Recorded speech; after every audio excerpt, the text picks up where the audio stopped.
Good day, everyone. Thanks for joining the ICLEI City Resilience Stories webinar series.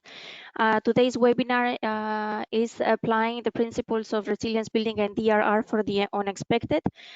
As you know, the COVID-19 crisis has been a lesson for many cities about planning for the unexpected. This webinar will showcase Australian cities which have been dealing with multiple disasters in the last months, from wildfires, flooding, and the recent coronavirus pandemic.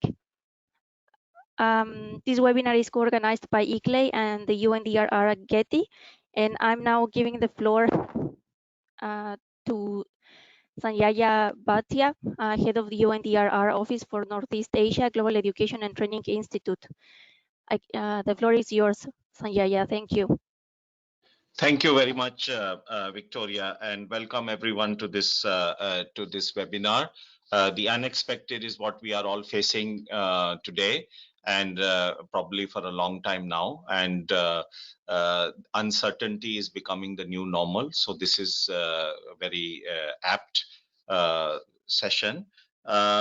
Today we have very good speakers, all practitioners who have been busy dealing with unexpected situations in the past, and then they will reflect on how this can provide some learning to the present situation. My name is Sanjaya. I'm the head of the UNDRR Global Education Training Institute in Incheon, which is also the global coordinating office for the Making Cities Resilient campaign, which some of you may know of, and ICLEI is a core partner of. So without further ado, let me introduce Sue Campbell. She's the Disaster Management Resilience Officer for the Cairns Regional Council. Cairns is a role model city in the Making Cities Resilient campaign. And Sue has been involved in various events, what we call disasters, and also emergency situations, and will reflect on that experience. So, Sue, the floor is yours. Good afternoon. I hope everybody can see the lovely picture before you of what Cairns usually looks like. So, for those who don't know the location, we're a beautiful tropical resort that features, of course, the Great Barrier Reef and two World Heritage areas coming together. And so whilst it's known as paradise, all is obviously not always well in paradise. And we've had many examples of where this has not been true. And I'll talk a little bit about those experiences as we go through. So despite the way things look, we have a very complex socioeconomic makeup, which comprises many cultures. So that's Aboriginal and Torres Strait Islanders, as well as many refugee migrant communities. And when I say both ends of the economic spectrum, I really do mean both ends. So enormous riches here and people with lots of assets and beautiful homes, to many homeless people as well. And we have a highly transient population for many reasons. So not many people that were born here stay here, and people do come and go. Obviously, hundreds of thousands usually of tourists, and very limited employment opportunities amongst all that. So very, very heavily tourism reliant in the economy, and only sort of limited numbers of other major employers, of which Cairns Regional Council is one. We also have a lot of very different communities spread from north to south. So although the region of itself is not that large, with about 165,000 normal residents, one location to another can be quite different, even if they're both beaches that are together or both more rural areas. We're also very natural disaster prone, and so as Sanjaya mentioned, pretty much every natural hazard under the sun falls within our considerations. So cyclones, storm surges that accompany those, flash floods rather than slow onset, tsunami, landslips, bushfires. So with changing climate, fire is becoming more of an issue. Earthquakes as well are always potential, and in the last 2 summers, we have had the first official heat waves in Cairns. So although people say that it's always hot here, and compared to many places, it obviously is always hot here, these were temperatures that were previously unprecedented and have had significant effects on both people and the environment in the region. Apart from that, though, we have had no major disasters since Tropical Cyclone Yassi in 2011. And this has led to the sort of spring up of many sort of urban myths and old beliefs.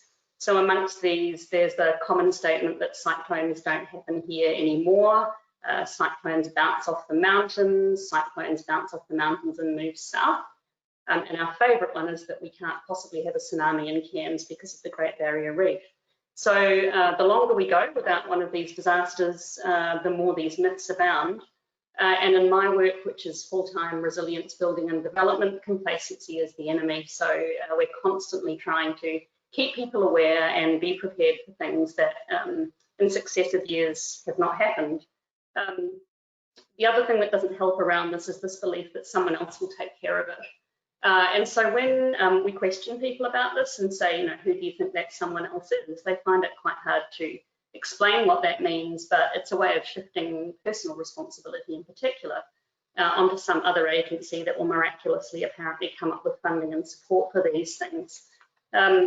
So one of the other catch cries in Queensland in particular is that we're a very resilient state and a very resilient place. And when I started this work nearly 9 years ago now, one of my questions was, well, so does saying we're resilient make it so?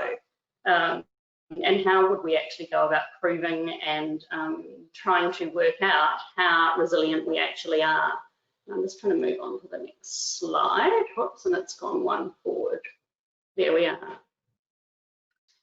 So what we did was went through the UNDRR Resilience Scorecard process and program for Cairns, which for those who have undertaken this, you'll be aware of how rigorous this is in looking through the variety of different indicators of resilience and looking at how those score in different factors at local levels. So what I've shown you on the slide here is what some of the key outcomes were. And these are, I've listed these in particular because they've become really relevant in our current experience of managing the COVID response in the Cairns region.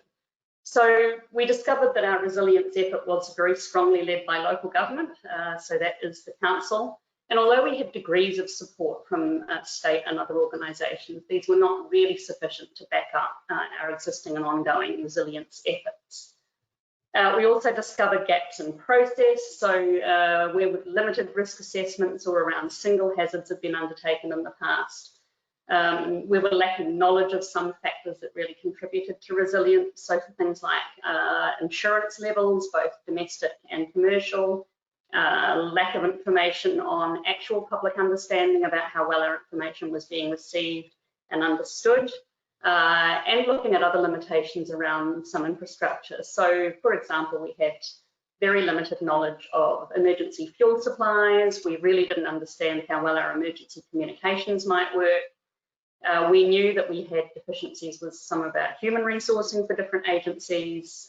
We were concerned about the resilience of our ecosystems and how they were contributing particularly to natural disaster recovery and resilience. And interestingly, food. So very little information on food contingencies. And this is something that's obviously played out in the pandemic situation quite graphically. So things like here, not being able to buy toilet paper, not being able to buy flour, not being able to buy sugar, not being able to buy pasta, were things that people had never really entertained having to deal with for more than a few days.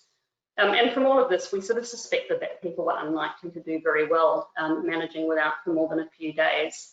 So the outcomes of these things have been built into our regional resilience strategy, which I wrote, called Be Ready Cairns, which really has aimed at, it's in its second iteration now, so we'll be moving into year 6 this year, showed in the pandemic experiences that we just were not ready, communities in general, for the sort of experience we've been going through in recent weeks.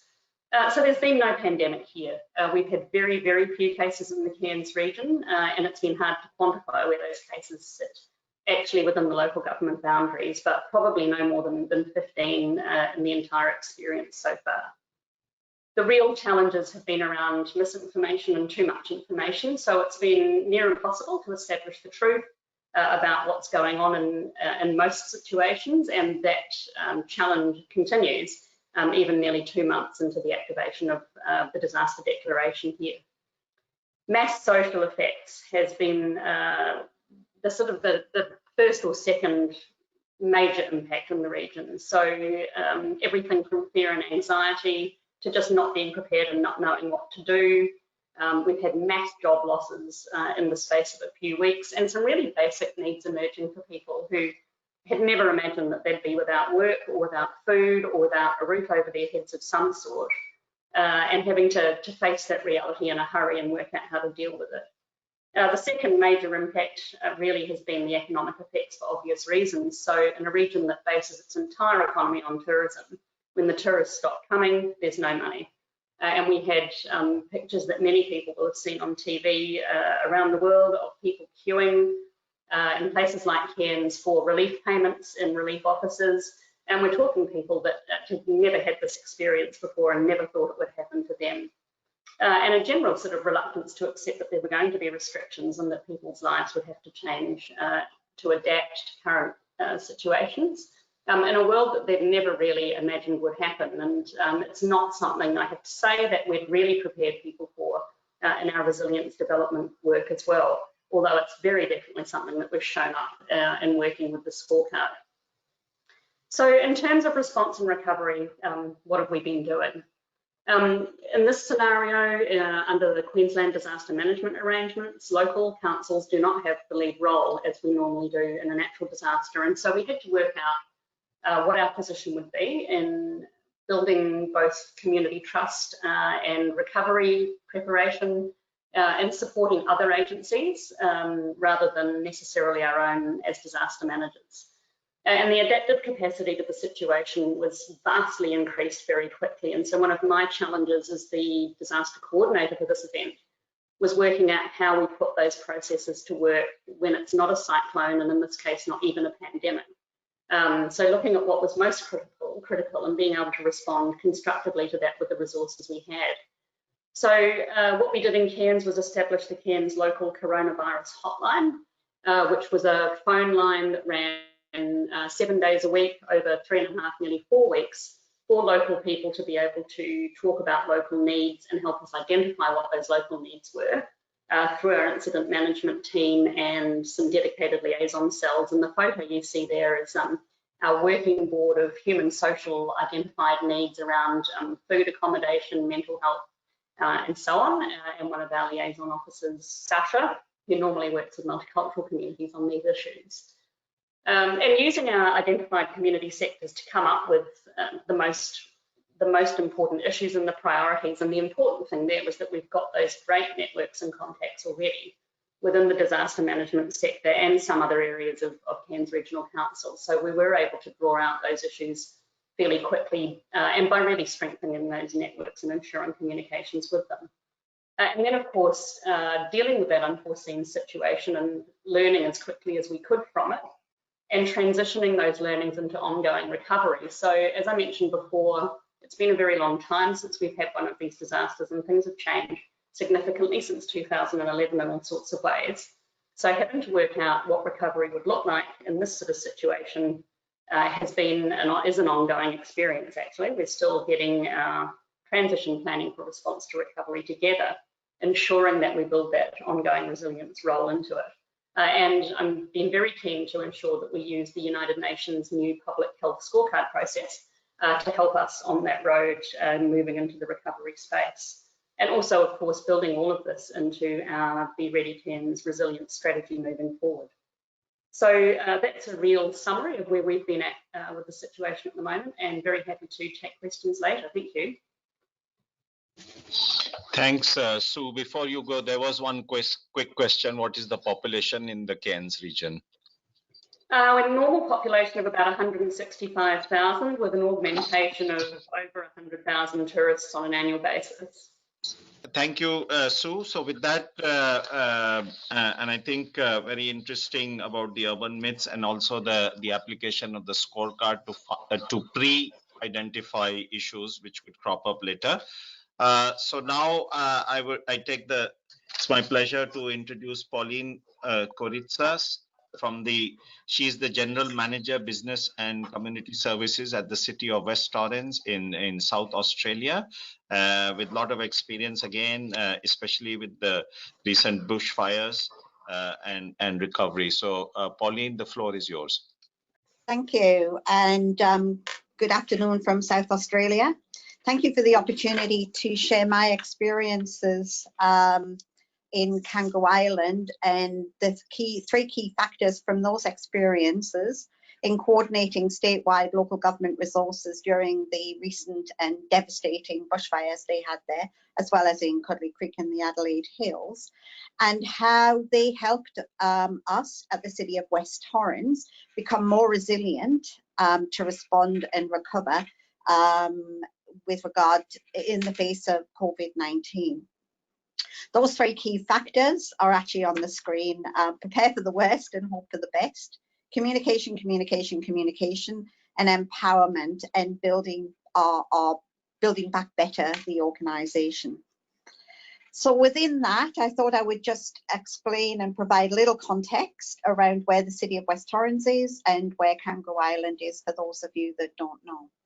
The City of West Torrens is a leafy council area that abuts the CBD. It's bounded to the west by the ocean, as you'll see on the slide, hopefully below. It has the River Torrens running through it. It's the Adelaide's main river system. And it has a population of around 60,000. It's an inner metro council area, so we're never really exposed to any major emergencies. We normally have heat waves. It's normal in Adelaide for 45, 47 degree days, weeks on end during summer. And we've had minor flooding. So there's a great level of complacency within not just the organisation, but the community with regard to the need for emergency management. Local government within South Australia has only recently entered the emergency management sphere as a partner or a functional support group with the state government. And in that capacity, the Cuddly Creek fire in December and the Kangaroo Island fires that led into February were the first real formal engagement of local government with the state emergency services in the IMT, the state control centres, etc. And it was in that capacity that I was deployed to Kangaroo Island and Cuddly Creek to help coordinate the statewide local government resources to assist the state agencies and the Australian Defence Force in their firefighting efforts, to support their firefighting efforts. While I was there, I did have some experiences and was very aware that COVID-19 was on the radar. With regard to that, I was on the ferry back. The ferry takes about 30 minutes to get back to the mainland, and gave regard to the fact COVID-19 wasn't really an issue at that point in South Australia or in Australia in and of itself.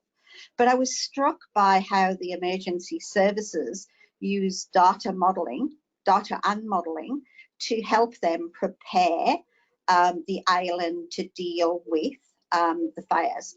Prevention was not something that we could even consider or contemplate at that point. It was more around preparedness. And in preparing, they really looked at saving lives and saving property. And for me, they were preparing to mitigate the impacts of the fires and also strategize on how to mitigate the impacts of those fires. I was also struck by the fact that communication, the massive demand from the community, from the business sector, and from tourists who were still coming to the island during the early stages of the fire, there was a massive reliance and demand on communication in a way I've never really seen before. And also I was struck by the empowerment of the people in the incident management team with their level of empowerment, their ability to make decisions without having to go up the ladder, and using those learnings that they were getting from there to put in place new and innovative ways of trying to deal with not just the fires, but with the community and the demands being placed on them with the community. So in reflecting on that ferry back over, I did a bit of a quick risk assessment with regard to COVID-19, because we could see what was happening around the world. Even though it hadn't really had an impact on Australia at that time, the risk assessment for me was primarily around workforce, the impact on the workforce, and the impact therefore on the services that we provided to the community and to the business sector. That risk assessment indicated that a 40% loss of staff would result in an extreme risk on our ability and our capability to provide services to the community and to businesses. And so when I got back into the office as council commander, I enacted our business continuity plan and our emergency management plan. And in doing that, I enacted the incident management team. And the incident management team, as many of you would know, it's functional leads for particular functions across the organisation that come together to try and manage and coordinate our response and prevention and preparedness for any emergencies. What I did note was that our BCP and emergency management plan didn't really take account of a pandemic or, in fact, human disease.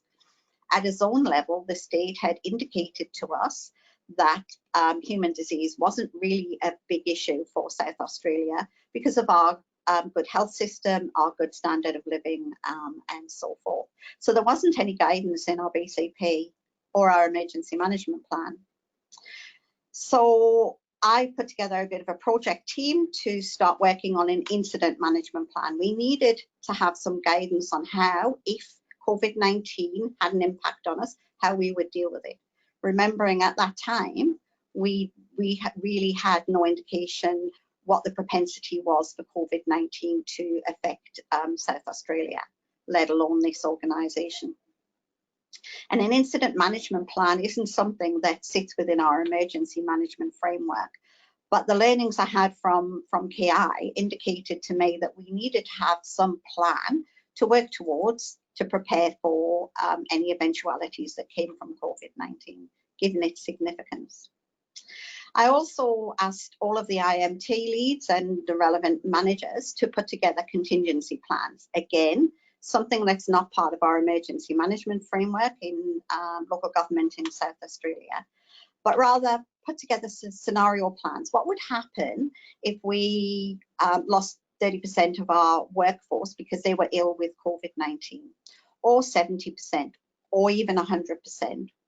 What would we do if some of our service buildings were locked down as a result of COVID-19? How would we provide critical services to our community, and services that our community rely on to be provided by their council?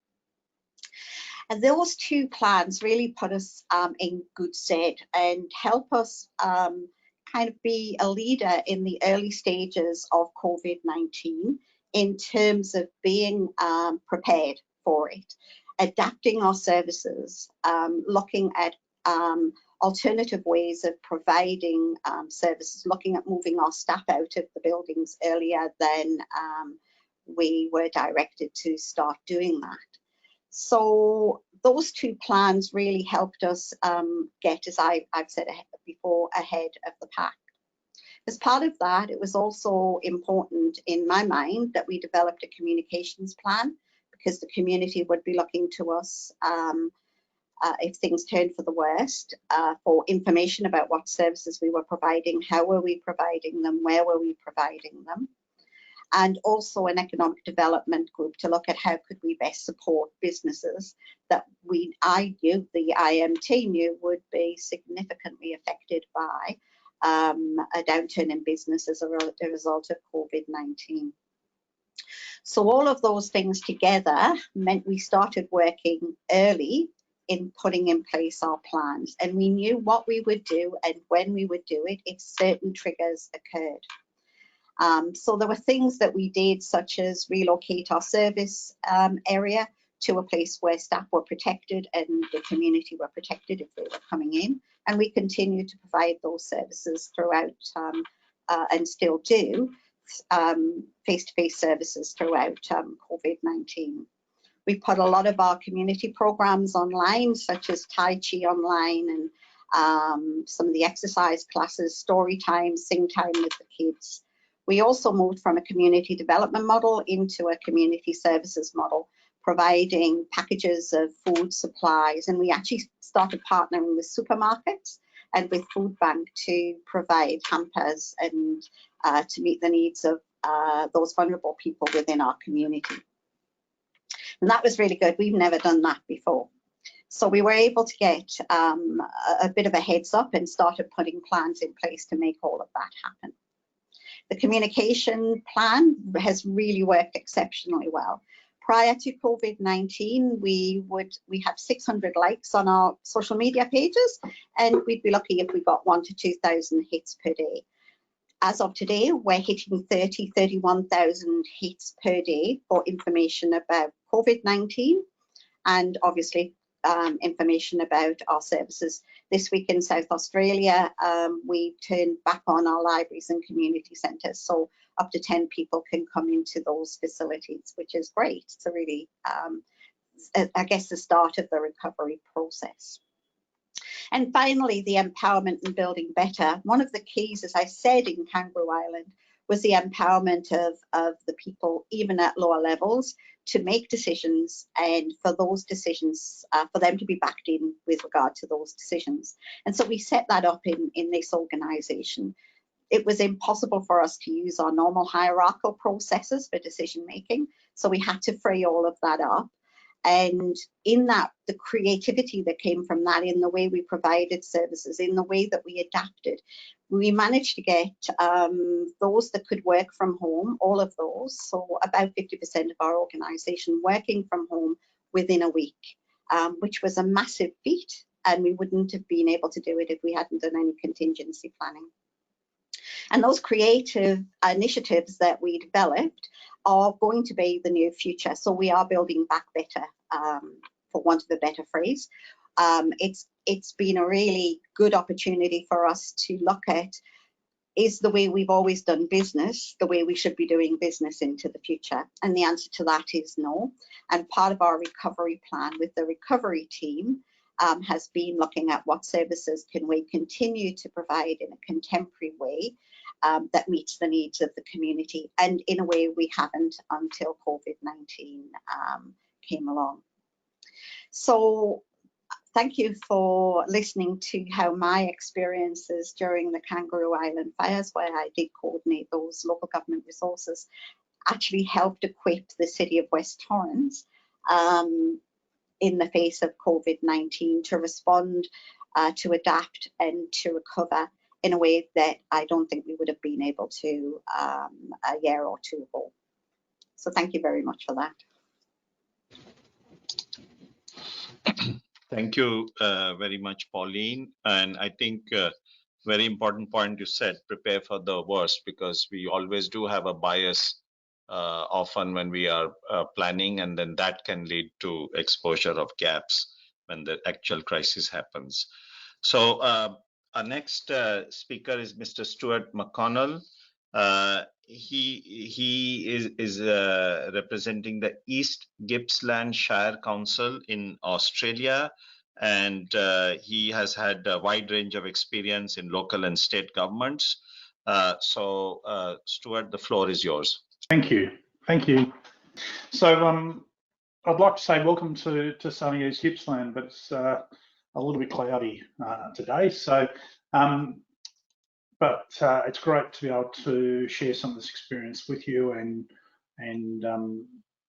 talk through some of the learnings and observations in relation to our experience over the last little while with what has been, you know, our part of Australia's really challenging summer with bushfires and how that rolls now into COVID-19 and all of the challenges that brings for communities. I think when we were asked to do this, one of the questions was how do you know, repeated incidents of this kind impact on people's resilience and capacity. And I think one of the fundamental things for me there is part of our recovery from disasters from a social perspective is bringing people together, and the very thing we can't do at the moment. So if I just move on, just a little bit of a snapshot for a moment. So East Gippsland,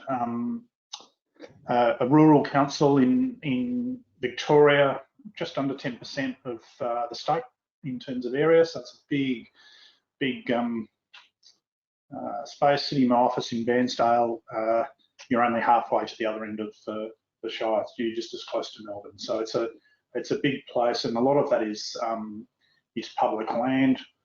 Population of about 45,000, 46,000 people. Agriculture, tourism are key things for us, and so things that are very vulnerable to natural disasters. Got a long history of dealing with natural disasters within East Gippsland because it is heavily forested, but there's a particular challenge for us over the last period of time, which has seen not only the fires and then the pandemic, but before that, East Gippsland was sitting in drought for 3 years. So those combinations have created a fair degree of stress within the community. Just to give you a sense of the scale of the fire, so it doesn't exactly show the footprint of East Gippsland as an area, but the vast majority of what you're seeing there is in East Gippsland, and something greater than 70% of the landmass of East Gippsland was burnt as part of these fires, and so it's had quite a massive impact on our community, and that's flowed through into in the order of so it's in the order of between 300 and 350 dwellings that have been destroyed, and all the things that are associated with that in terms of. Sorry to interrupt you, but the slides are not progressing. Can you try to make it full screen again? Okay. Did that progress? Yes, but it's not full screen. If you go down at the bottom. Yeah, I tried doing that, and then it generated a screen that was not you couldn't see. So I think that might be what we'll need to live with for the moment. I'll see if I can just make that a little bit better. Just a moment. Okay, great. Thank you. Yep. So I think in terms of the impacts on our communities and the like, very significant impacts. Obviously, a lot of road damage, 600 odd kilometres of roads, nearly 350 houses lost, impacts on our businesses. So that in January we did a survey, and the businesses that were impacted by the fires lost something, particularly tourism, hospitality business, something like 70% of their trade on average. So major impacts in the community in that way. And something in the order of 5,000 kilometres of fencing in farmland that's been lost. So they're major impacts that have been felt right through the community.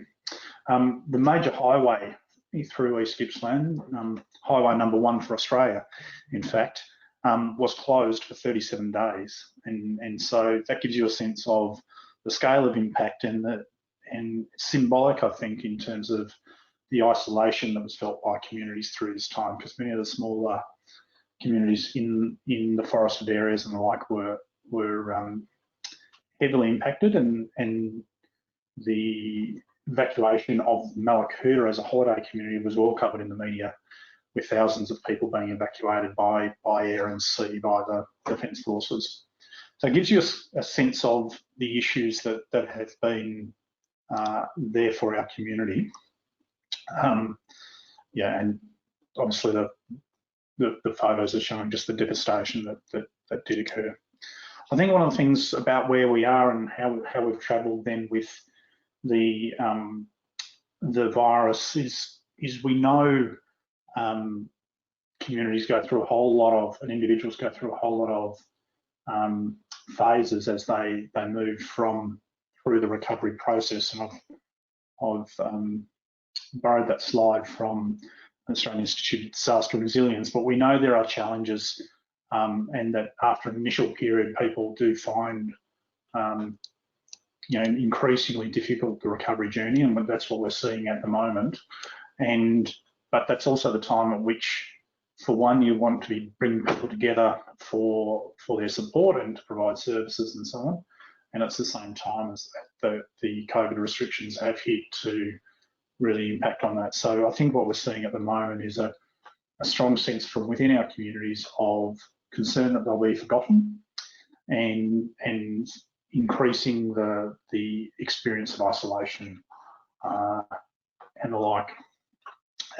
Some of the things that have been strong in terms of our communities and their response to this is there are some communities who have been through fire many times, and so the notion of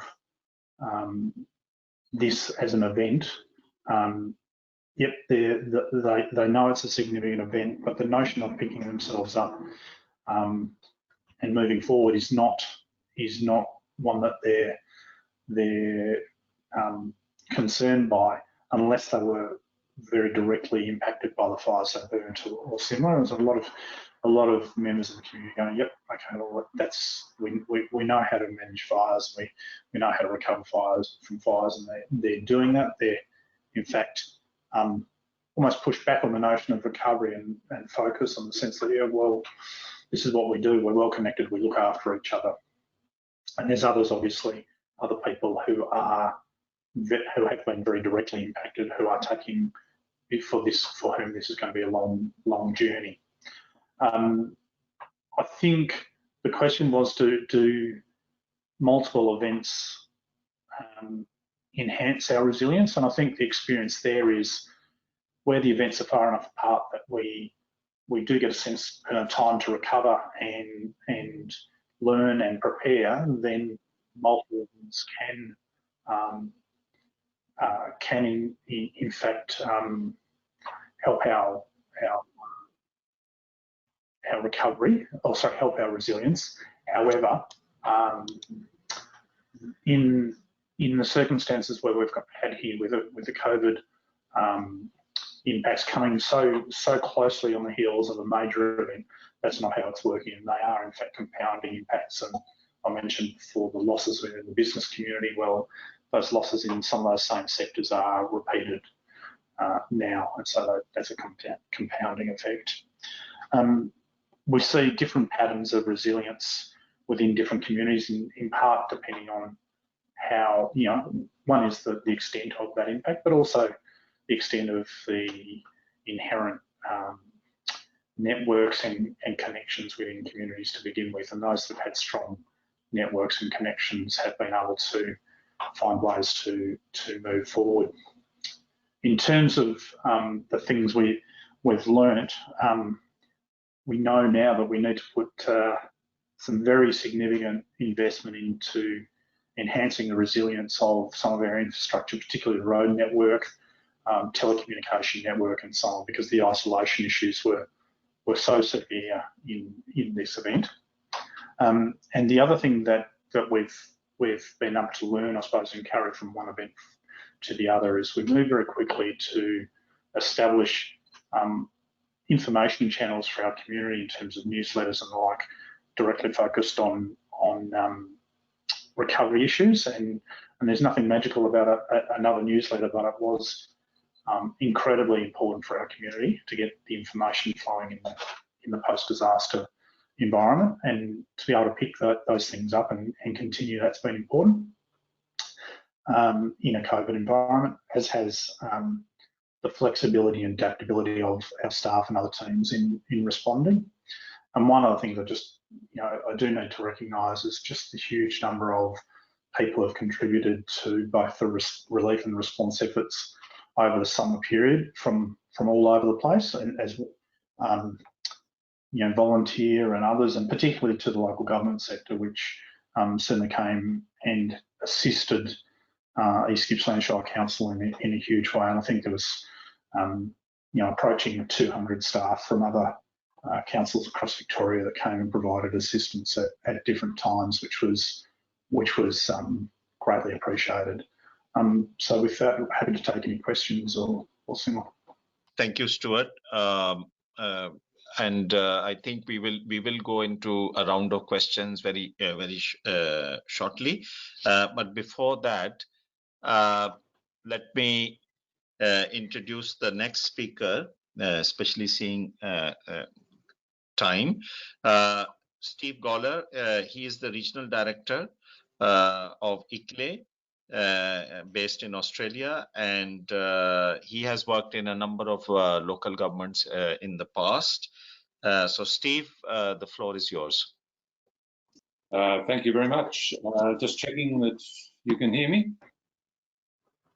Yes, very clear. Great, thank you. And look, it was my pleasure to find our three panelists who've been speaking this afternoon. So that's been fascinating. Thank you, Sue. Thank you, Pauline. Thank you, Stuart. What I'd like to do for only a few minutes is just draw out what for me are some of the most interesting threads or principles from the stories that are being told. Because the whole thrust, of course, is how do you prepare for the unexpected when you don't know what the unexpected is? So clearly we need to have some fairly high level principles that guide us. And one thing that, and I'm reflecting a lot on the bushfires because, you know, they were monster fires this year in Australia. Unprecedented, like so many things need to be seem to be unprecedented these days. What did we learn from those? And what are we learning now from the COVID virus? One of the themes raised by everyone is social issues, the need for greater social protection or social welfare, because the most vulnerable people, even before the disasters, are the ones who are then most affected by the disaster. Interesting to hear Sue's comment in Cairns. They had many vulnerable people, recent arrivals, Indigenous communities, homeless, etc. And they're the first ones to be hit by a cyclone or by floods or by a COVID. I've seen recent research done by the United Nations, it might even be by UNDRR, about the impacts of disasters on people in the Pacific. And the biggest point coming out of that was the need for much greater social protection, because the people who are already living in very vulnerable locations are the ones most affected by the next disaster. But I was interested to see in the case of the bushfires, as well as the people being so vulnerable, it was the environment itself. Because there had been extended droughts and heat waves in some of those areas, the forests and the grasslands were drier than they've ever been before. They were already very vulnerable and in very poor health, quite fragile. And when the bushfires came along, of course, and the grass fires, it actually devastated those ecosystems far more than would often happen. So already vulnerable becomes far more vulnerable. The rural community, the farmers, had already been hit very hard by the drought. They were not generating income. They were not spending money in their local towns. So many of the small businesses in the local towns were already on the brink of going under before the fires came. And we've heard from Stuart the incredible impacts on some of the supply lines, you know, the major highways. The lifeline to those towns was cut off by the fires. And so many of those businesses already struggling, this could have been the death knell for them. So vulnerabilities, multiple vulnerabilities, and particularly the need for social protection, I think is a very big area that we need to focus on more to resilience.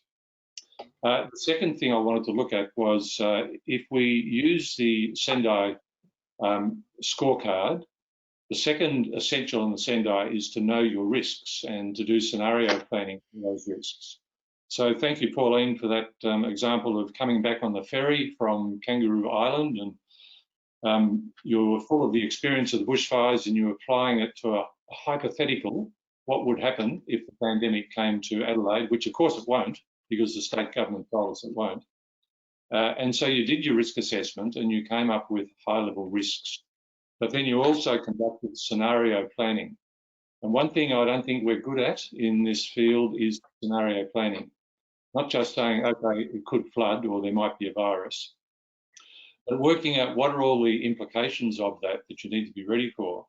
And I'm very struck by the concept of cascading effects.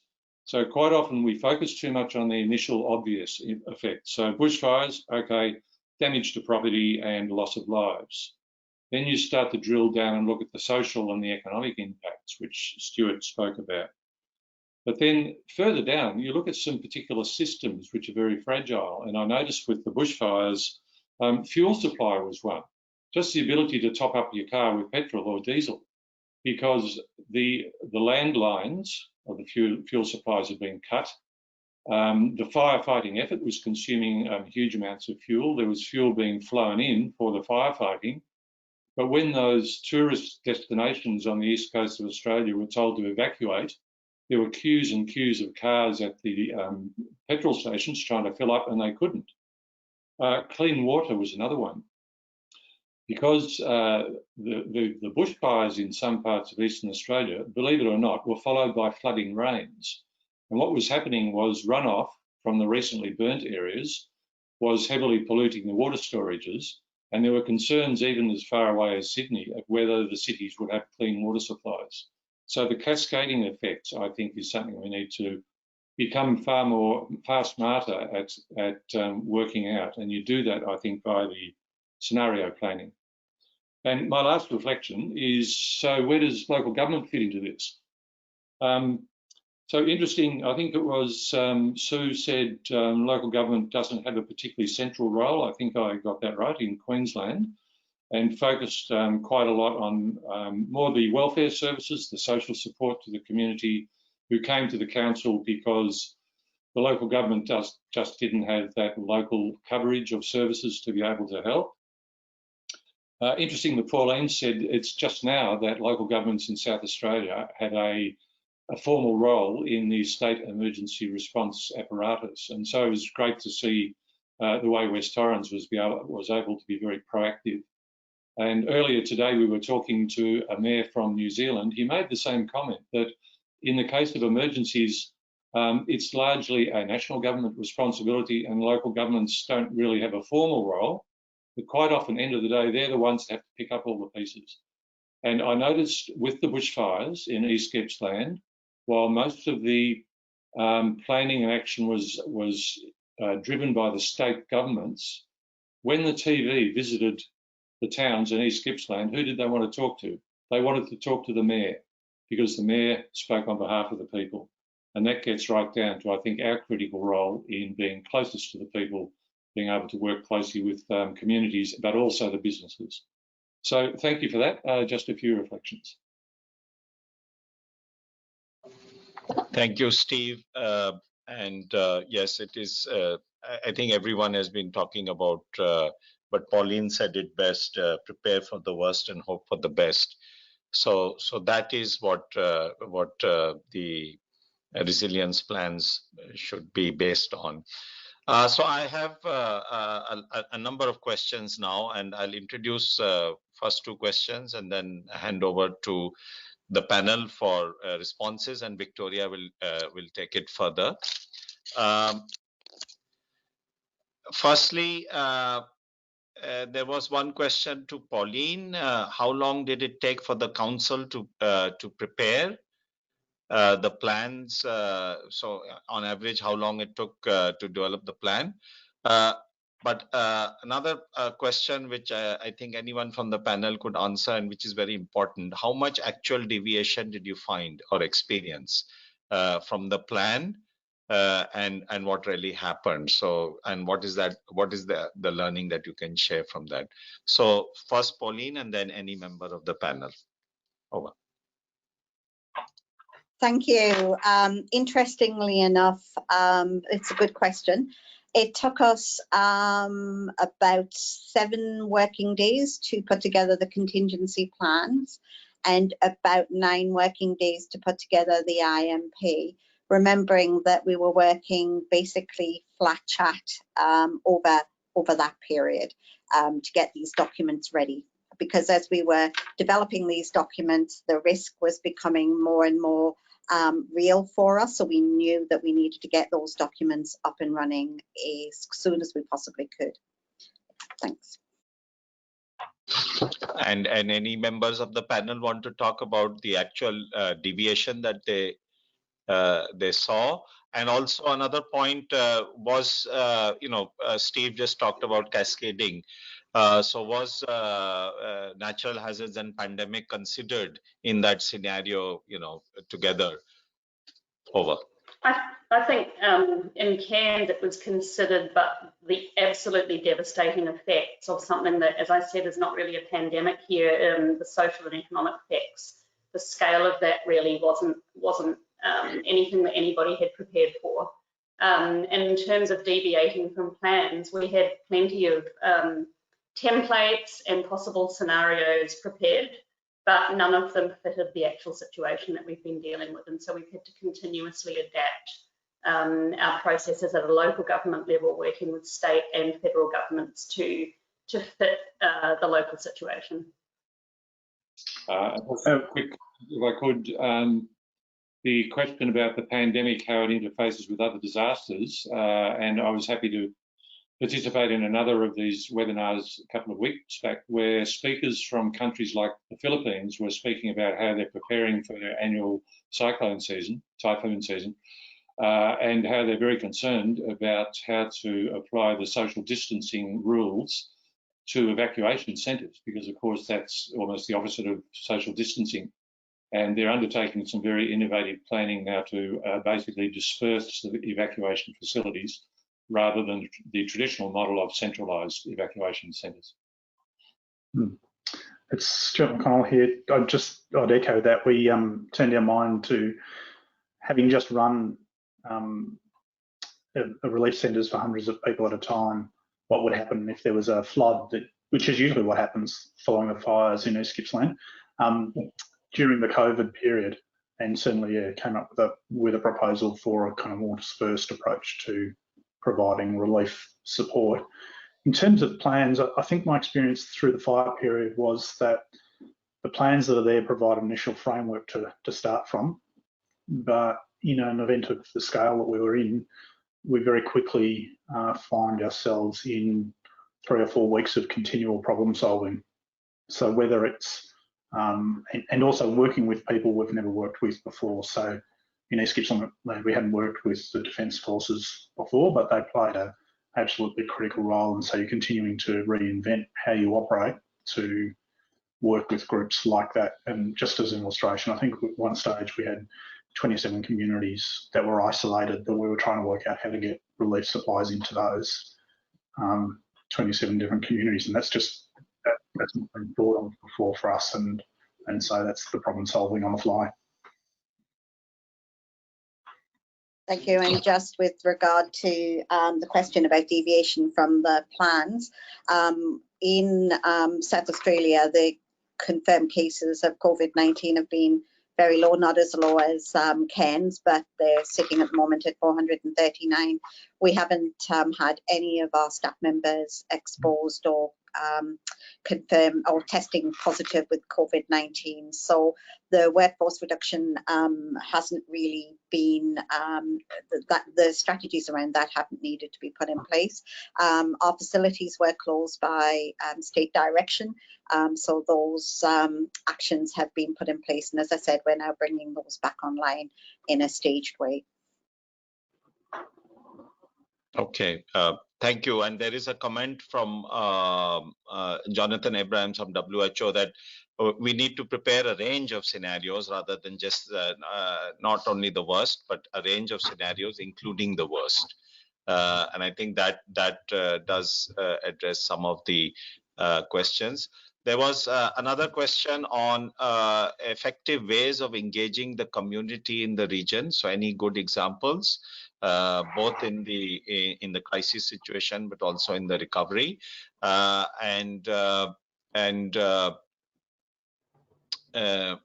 that's it. So Pauline, you want to start?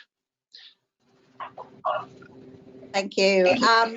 We, in our community services department, the department's actually co-located with our main library, and we already have details of the community members that use all of those facilities, particularly the vulnerable ones. So we were able to make contact with them and work with them on what their needs were and how we could address them, which, as I said, resulted in a change in the way we provided some of our services. We also used our social media to engage. We partnered with SA Health and they did share information about vulnerable clients. We were undertaking welfare checks on behalf of SA Health.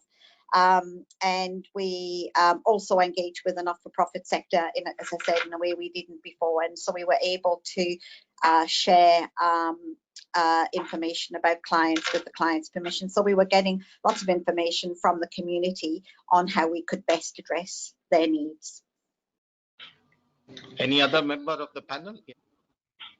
I guess I think I mentioned it in my presentation, we really relied heavily on a lot of our existing networks for feedback. So these are networks that operate in peacetime as well as in disaster networks, but because we haven't been able obviously to meet in person the way we normally do, a lot of our engagement is very one-on-one. The strength of those networks, I think, was really important in allowing people ongoing access to talk and feel that they had a forum to make their needs known. So whether that was a need for assistance or offers of help that were perhaps not normally available. And the hotline did give us a great appreciation, I think, of ongoing engagement needs from a wide range of community members. So it was a way of hearing from individuals as well as organisations, obviously, about what they needed and how we could actually best support people in an ongoing way, particularly over that sort of critical first response period at a very local level where those options weren't normally available to them. Anyone else would like to share any other story? Finally, maybe I would like to finally ask to Steve what mechanisms would best apply in order to rise from the crisis of social protection brought by multi-hazards, bushfire and COVID? Thank you, Victoria. I saw that question. I was hoping I'd be able to duck this, but I'm not too sure. I probably need to wear my ICLEI hat, and some of the people viewing this may be aware that ICLEI, our mantra is to help cities with long-term sustainable development and resilience building. So we've been working on this for years. We do have a mechanism. We do have what we call a planning cycle, which a city can go through to prepare for the unexpected. We call it an urban resilience planning cycle. And in the light of the COVID, we revisited that, which we'd written it a year or two back, and said, well, to what extent would this have been useful for a city if the virus was on the horizon and they wanted to have a systematic way of preparing? And we think it stood up pretty well. It did already have epidemics as one of the potential hazards. We didn't have pandemics. But almost every step was just what we've been talking about today. It's knowing your risks, it's doing the scenario planning, making sure all the right people are in the room or virtually. So there's a whole lot of steps like that. But we plan to be able to make that available very soon. I think that's what you were asking about. Yes, thank you so much for addressing this topic. And just to close, I just want to thank to all the speakers, Sue, Stuart, Pauline, and also our moderator, Sanjaya, who had to leave a bit earlier. Steve, thank you also for your support. Just to finish, I would like to share with the participants the different resources that we've been collecting through the COVID-19 crisis, which could be useful for local governments and the community in general. And also UNDRR has been collecting some policy briefs and webinars which are available on their website, as well as the prevention website, where you can also find a collection of resources that might be useful for cities and urban practitioners.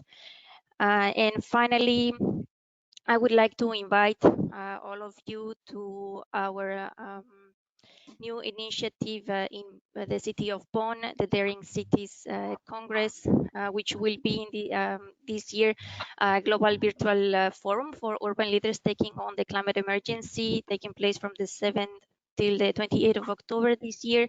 To learn more, please go online and share your interest, and we will be looking forward to welcoming you all there. So If you want to stay tuned and informed on future webinars and also to have the access to the recording of this webinar and past webinars of the City Resilience Stories webinar series, please check out our website, and we will also reach out to you with all these links. The presentations from the speakers will be also available, and the recording. So we will also make our best to reply to all your questions, the ones you send to the chat.